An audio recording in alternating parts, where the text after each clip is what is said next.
My husband, Theo, and I have been together for 5 years and married for 3. Theo and I met in college and we started dating in our final semester, and since then, we have been together. We have had a fairly normal relationship with ups and downs like any other couple. Recently, after our 3rd marriage anniversary, he told me that he wanted to start trying for a baby because he thought that it was the right time to start a family. And he was right. We were both in pretty great places career-wise, and we're in our mid-20s and have already been together for quite a long time, so it's a pretty good time to have a baby. I agreed, and after trying for a couple of months, I finally got pregnant 2 months ago. I was overjoyed and he seemed happy as well, but it wasn't until a week ago that I found out that it was all for show. Until now, the only people who know about the pregnancy are our families and a couple of close friends, but we haven't made any announcement yet. So last week, when I saw a notification on his phone from a coworker, asking if he was really fine with the pregnancy, it caught my interest. Because Theo himself had told me that he wanted to keep the pregnancy under wraps for a couple of months, so I didn't know why he had spoken to his coworker about it. And he was on his phone when he received that message, so I could have just asked him about it, but I had a gut feeling that he wouldn't tell me the truth. So later that night, I decided to go through his phone. I had to snoop because it was just my gut feeling that told me that I confronted him about it. I was never going to get a straight answer, and he might even delete all the messages, so I never would have been able to find out either. And I'm so glad that I decided to go through his phone secretly instead of just confronting him because of the things that I found in that conversation with his coworker. I'm pretty sure he never would have confessed to it himself if I didn't already know the truth. I had to scroll up quite a lot to find out the context, but here's the deal. Theo had been talking to one of his coworkers about a new employee who had joined recently, and they had become quite close friends since he had been training her. Let's call this woman Natasha, and Natasha happens to be quite attractive, since I met her at a party and I did not suspect anything off because my husband's behavior with her had been quite cordial at the party. They seemed to be good friends and nothing more, so I had no reason to doubt him. But after reading the texts he had sent his friend from work, realized that he was just putting on a front so that I wouldn't suspect anything, but in reality, he was quite attracted to her and he had talked about it to his friend in detail. It was quite gross because he had said things like he couldn't stop thinking about her, even when he was with me, and even though they hadn't exactly done anything yet, he had confessed that he wouldn't be against the idea if she tried to make a move on him. And if you think that that's the worst thing that he could have said, it actually gets even worse. He had also spoken about how he had started to find me very irritating and I had been getting on his nerves recently. In comparison, the time that he spent with Natasha seemed to be a lot more pleasant for him, so much so that he would end up finding himself waiting to go back to work every time that he would come back home to me, and he didn't feel like speaking to me at all, but he had to because I was pregnant and he didn't want me to suspect anything. He had said that he hated even having to sleep in the same bed with me, but he had no other option. His coworker has been trying to reason with him and had called him out on his strange behavior because it was really wrong of him to be leading me on like this, especially when he knew that he had started to lose feelings for me. The worst part was that Natasha had joined their workplace about 8 months ago, and I knew that because he had told me about how he had to help train a new employee and how annoying it was for him around that time. And if I'm not wrong, we celebrated our wedding anniversary 2 months after Natasha joined. So by the time that he had suggested the idea of starting a family, Natasha had already become a part of his life and they had been friends at the time. I couldn't for the life of me figure out why he would suggest starting a family with me if he had started to lose feelings. He could have still changed his mind a few months after our anniversary, but he continued to actively try having a baby with me, and all the while, he was falling out of love with me. It was a betrayal of the highest degree, and I just couldn't figure out why he would do something like this to me. That night, I spent half of the night reading the messages and scrolling up as much as I could, and after I had read everything, I just kept his phone beside him and tried to go to sleep on the couch because I couldn't stand to lie beside him. But I couldn't bring myself to go to sleep, no matter how hard I tried, and when he woke up in the morning, he was quite shocked to see me on the couch. I was honestly in a daze, but when he came to me and hugged me in the morning, I was so disgusted that I ended up pushing him away, and I immediately told him that he didn't have to act like he was in love with me anymore because I knew about Natasha. I had read all the messages that he had been sending to his coworker, and now, I was going to leave him. When I pushed him away, he seemed surprised, but my worst fears were confirmed when he did not even try to deny any of it. He just kept looking at the floor after my outburst, and that was even more frustrating for me because the least he could do was at least give me some answers. I had spent the entire night thinking about what I would say to him, but honestly, when I had the opportunity, I couldn't do anything but just cry on the couch beside him. Because unlike him, I was still in love with him and I wanted to make things work, but it was clear to me that it wouldn't be possible because I didn't think that he wanted to make it work. After crying for a good couple of minutes, I just asked him why he had decided to have a baby with me, especially when he knew that he was falling out of love with me. Because I knew for a fact that by the time he had suggested starting a family, he had already started developing feelings for Natasha. And finally, that got him to talk, and he told me that he had suggested having a baby with me because he thought that this was just a phase and it would become easier for him to feel reconnected to me again once we had something to bond over, like a baby. So basically, he had thought that having a baby was going to solve everything. But unfortunately, it hadn't solved anything.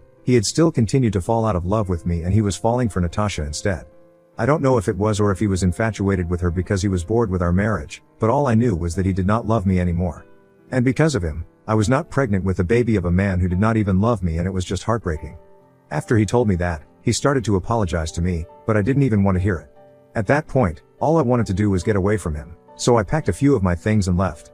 He kept apologizing but did not try to stop me, so I ended up going to my parents' place, and once I was there, I finally just had a complete meltdown. I told them everything about what I had found on his phone, what he had said, and I told them that I did not want to go back to him. My dad was furious, but he kept his temper under control and he told me that I was going to be living with them now and whatever I needed to be brought back from my place, he would get it for me, but I didn't have to go back to see him again. My mother called up my uncle who has a law firm and asked him to put me in touch with a competent divorce attorney as quickly as he could so we could start the legal proceedings because there was no going back after this. I had the good sense to take a couple of screenshots of the conversation between him and his coworker, and just for good measure, I had even taken a couple of screenshots of his conversation with Natasha. Although I have to admit, his conversation with his coworker was a lot more incriminating than his chats with Natasha, because even though he would flirt with her occasionally, and she would flirt back, they never took it too far and mostly talked about work, but there's no telling what they got up to in person. Either way, I was not mad about whatever had or had not happened with Natasha. I was upset because he had actually said that he wouldn't be against the idea of cheating on me if Natasha wanted to make a move on him, and I didn't even care if it was a hypothetical situation. It was bad enough that he was even considering it. For me, that was as good as actually cheating on me, and let's not forget the fact that he had also talked a bunch of crap about me, like how he had started to find me annoying and how he had been pretending to be in love with me, and suggested that we have a baby because he thought that would be the solution to all our problems. Basically, everything that he had done was unforgivable, and I had no intention of going back to him. But neither did I have any intention of giving up the baby or terminating my pregnancy, just because the dad had turned out to be a jerk. I was ready to be a mother, with or without a husband. So along with a divorce, I also decided that I was going to file for full custody of my child, at least until my baby was old enough to be left alone with his father. Worst comes to worse, I would agree to visiting rights, but there was no way that I was going to let him have partial custody. And these are the terms that I told my divorce lawyer so he could start the process, prepare the paperwork, and file for the divorce and custody of my child. If you asked me, I thought I had been more than fair, because it's not like I had asked for any alimony since I was also a working woman, and I made the same kind of money that he did. Neither did I ask for any settlement money, I just wanted a fair and equal division of all our joint assets. The only thing that I was demanding was child support, because whether he liked it or not, it had been his idea to have a baby, even though he had already fallen out of love with me at that point, and it was just a last-ditch attempt by him to find a point of commonality so we could still be together, because he was too much of a coward to be honest with me and himself. He definitely owed me child support, and in my opinion, the terms of the divorce were completely fair. I had blocked him the day that I left home, and within a couple of days of that, he had been served. That had been around 2 days ago, and since then, his family has been blowing up my phone with calls and texts, begging me to come back. I guess by now, both his parents and his siblings have found out what he had been up to. Strangely enough, he told them what had really happened, and even more strangely, they think that it's still reasonable enough to ask me to come back to him. I haven't answered a single phone call from his family, but they still keep texting me relentlessly, from several social media accounts, since I started blocking them.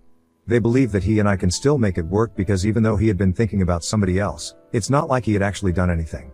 And until he actually physically acts on his thoughts, it's no harm done.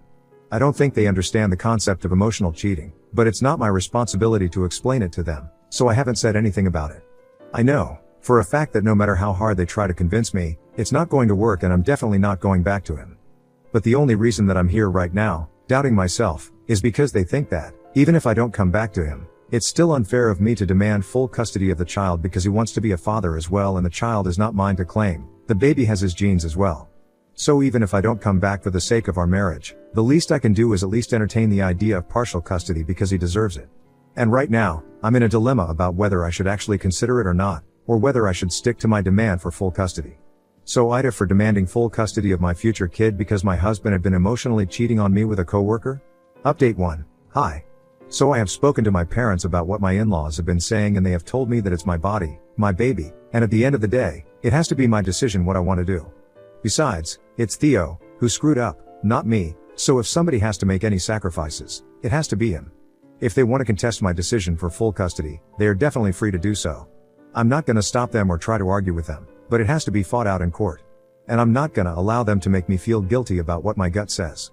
I believe that it would be better for the baby to spend the initial few years only with me, and I don't think that at the moment, I will be fine with co-parenting my child with Theo. I absolutely hate him right now and I can't even stand the sight of him. So co-parenting is out of the question, and that's why I've decided that I want full custody. But of course, we are going to have to speak to a mediator first, and if we are not able to come to a conclusion there, this is going to go to family court. I think that's the only fair way of deciding what's right. I think they should let the legal proceedings take their course and then, we'll see what happens. That's what I texted them, so they would stop bothering me relentlessly. Because honestly, his parents and his siblings, his 2 older sisters, have no business telling me what's right for my baby and what's not. I had a normal civil relationship with his family for so long, but if they are going to pretend I am the bad guy for wanting to leave him, I don't want anything to do with them. And I definitely don't need advice about marriage or kids from them because they decided to support Theo. They have been trying to convince me that what he ordered was not all that bad because at least he did not actually cheat on me. Like I said, it's not my responsibility to explain to them that emotional cheating is still cheating, and honestly, I'm just too exhausted from having to deal with all of this to speak to them about these things as well. I just want them all to leave me alone, if I'm being honest, and the only reason that I responded to them with my message. I also told them that the way they have been harassing me online by texting me constantly from various accounts, even after they have been blocked, only reflects badly on them when this goes to family court, because I'm definitely going to be bringing it up.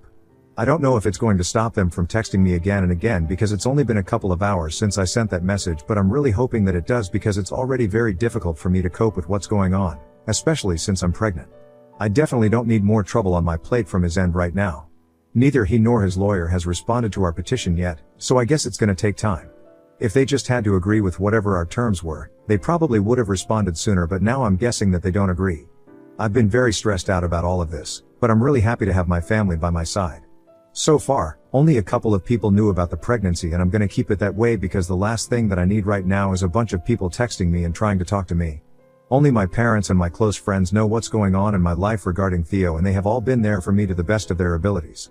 It has been a little over a week since I left home, and a couple of days ago, I told my dad that I wanted to go back to bring everything that I had left and wasn't able to pack before I left. But true to his words, he told me that I didn't need to go back and see Theo, he was going to get it all done for me. So he and a couple of my friends went over to Theo's place this weekend since we knew that he was going to be home. They managed to get all the stuff back to me without any trouble, and my friends told me that Theo steered clear of them the entire time they were there, as if he was scared of what they were going to say or how they were going to behave with him. Lucky for him, my dad and my friends did not even acknowledge his existence while they were there. They were only there to collect my things, and once that was done, they left. I asked my friends if he had been acting any differently because it was really curious to know how this was affecting him, and they told me that he had only been around them for a couple of minutes and he just seemed tired. Apparently, it was very clear from the way he had completely given up on his appearance that he was not doing great right now. He had bags under his eyes and he hadn't shaved for quite a couple of days. Having been with him for almost 5 years, I know that he takes great care of his appearance, so I know that he is not doing well. And I don't know how to feel about it, but I'm trying not to think about it at all because it's only going to hurt me. Whatever has happened cannot be undone, and I have to look out for the future now. Update 2. So Theo and his lawyer finally responded to her petition, and surprisingly, they are not only contesting my demand for full custody of our child, but they are also contesting the divorce itself as well. I will be honest, I definitely expected him to contest the custody, but I really didn't think there was any reason for him to contest the divorce. After all, I thought that that's what both of us wanted.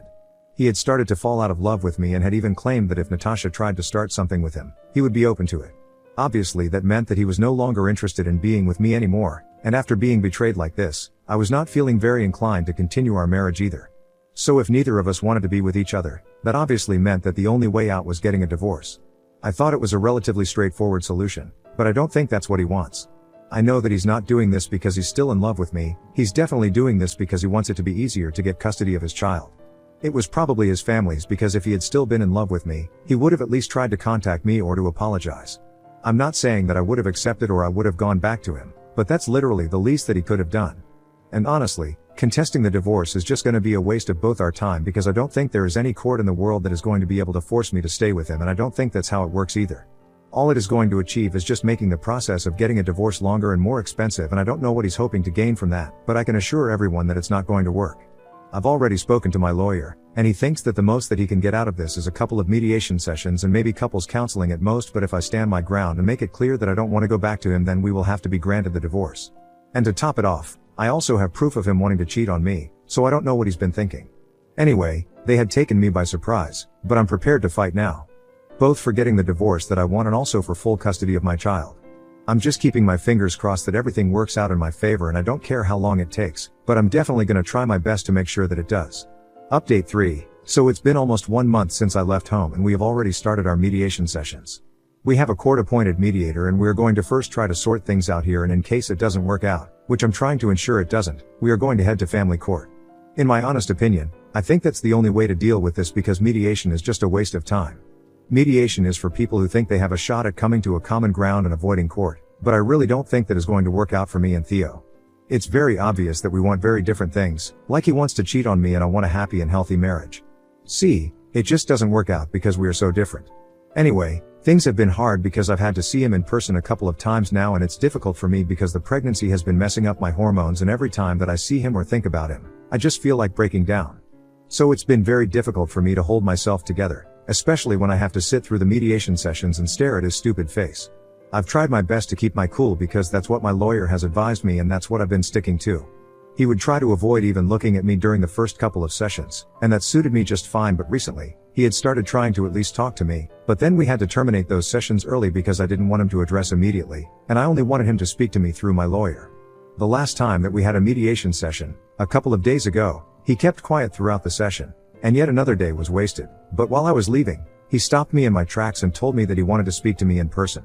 I tried to dodge him and leave, but he just kept standing in my way and told me that he just wanted to apologize for everything and that he really didn't want things to end this way. It was just exasperating, so I told him that if he really was apologetic for everything, then he could show me that he was sorry by accepting my terms of the divorce and the custody arrangement and leaving me alone.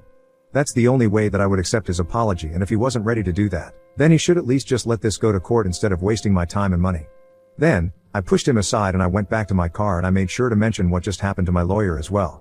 A few days have passed since then, and today, my lawyer told me that he had received an email from Theo, saying that he was ready to accept the terms of the divorce, but he wanted partial custody of our child when our baby was born. So now, I'm gonna have to think about what I want and decide if that's a deal worth my time or not. But I'm glad that at least he has put this option on the table, because I'm sick of fighting. I just want to be done with this. So who knows, maybe this is a good thing. Update 4. Hi, it's been a few weeks since I last posted, and I've been quite busy since I've gotten along, and there were a few complications regarding the pregnancy, but they're all sorted out now. Anyway, my lawyer and I decided that we were going to agree to his terms. He gets partial custody and we go through with the divorce. So that's why we have decided, and we have communicated to his lawyer as well. So all that's left is for the divorce to be finalized and all the paperwork to be done. Then, we stick to the arrangement that we have decided. It's a fair enough deal, and honestly, I just wanted everything to be over. He reached out to me shortly after my lawyer contacted him and told him that I was willing to agree to his terms and send me an email, thanking me for everything. Once again, he apologized for putting me through all of this, but that doesn't really mean anything to me anymore. I'm just glad that I can move on with my life now and I don't have to have anything to do with him anymore. It's going to hurt, but I'm strong enough, I can deal with it. And I have my parents and my friends by my side, so I'll be fine. Update 5. Hi. So it's been a little over 6 months since I last posted an update here, and it's about time that I fill you guys in on what's been going on. Last week, I gave birth to my beautiful daughter, and my life has suddenly become all about her now, and I couldn't be happier about it. Theo really stepped up as a father and tried to be there for me as much as he could, and since we were going to have to stick to a co-parenting agreement, we tried to be civil to each other. We don't talk about anything apart from our daughter, and that's fine with me. I have started my healing process and I'm trying to move on from him. I think I'm almost there, to be honest, because nowadays, when I see him, I don't really feel anything.